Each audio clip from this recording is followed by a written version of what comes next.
I'm here beside Minister Kevin Moran. Minister Moran, we've just been treated to a fine presentation of this new relief programme for Crossmolina. Certainly very welcome news for the town of Crossmolina, its residents and business people alike.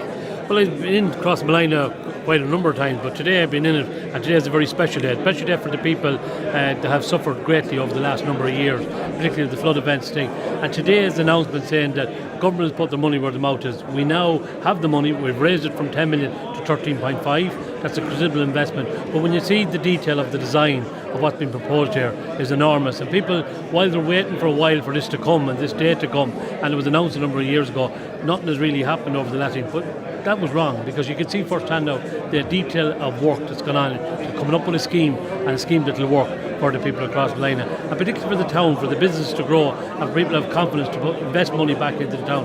And I think it's a great tourism area, it's a great fishing area, it's great all that, but it's no good if you have flooding in up to your waist and water.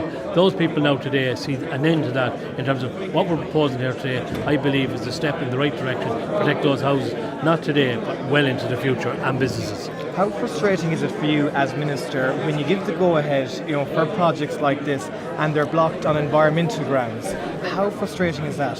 Well, I wouldn't like to be drawn to that, because we've worked with all environmental agencies right across the place, and when people say they're not, we know. I disagree with that, because we're working together in relation to trying to get the outcome. Everyone knows we have to do something. It's about working together as a group and making sure the outcome is perfect. What my main focus is, me here today, I'm doing this all over the country. Where I've announced money, I want to drive on schemes. I don't want to see next year that where I have meant to spend 45 or 70 million, that I'm still only spending 45.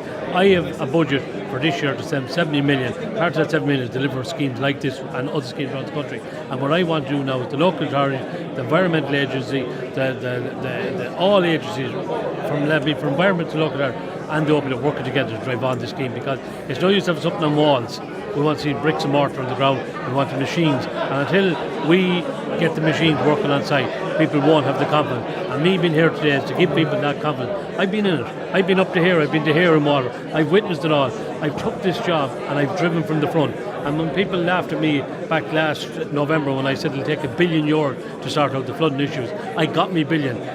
Government are back me as minister. Now I have to deliver that scheme for right around the country for the people. And today, Crossmolina has seen the benefit of that. As once we looked at the scheme, 10 million a couple of months ago, we know now it's going to go beyond that. And even if it has to go beyond that, I give them money. I won't be found wanting to deliver a bit of Crossmolina. I can only say from all the elected representatives, Michael Ring, who's been camping outside my door over the last number of months, making sure that this has to be delivered, is that as like all the TDs and all the senators, and particularly the councillors, I give great credit to the councillors, because sometimes they're taken away from this because guys like me come down and we take the shine up. They've been at the face of this for the last number of months. They've been getting it thrown at them, but now to see the benefit of that, and I heard that from the Cairlock this evening, and I'm delighted to say that he acknowledged that. We're all in this together. This is about the whole of the country coming together, not just for Crossmolina, for every other scheme right around the country. We have to deliver for the people, and if we don't deliver, we've got the money, it's up to us to deliver now. What time frame are we looking at for this project?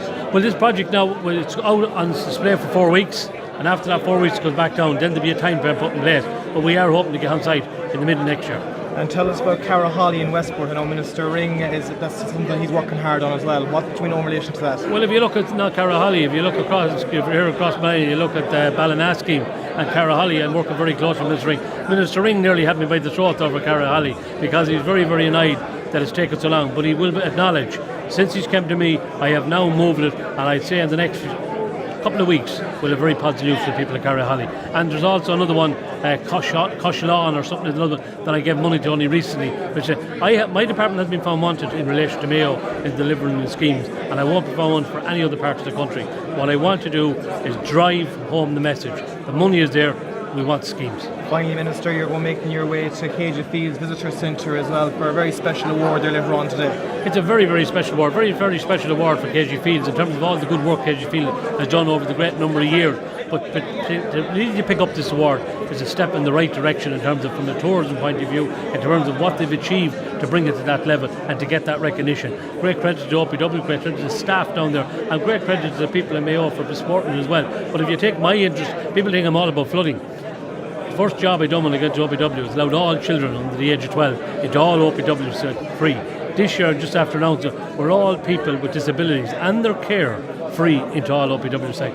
I'm very much on the ball of trying to sell what we have, our assets. I want to get kids out of the playroom with the machines and get them in to see our heritage. I know it's tough because I have two at home. I know it's tough, but it's amazing when you bring them out and show them what we have to offer. To buy into it, the kids buy it. And for the kids of the future, for the people of the future, KG Fields is right on the map. It's just brilliant for tourism.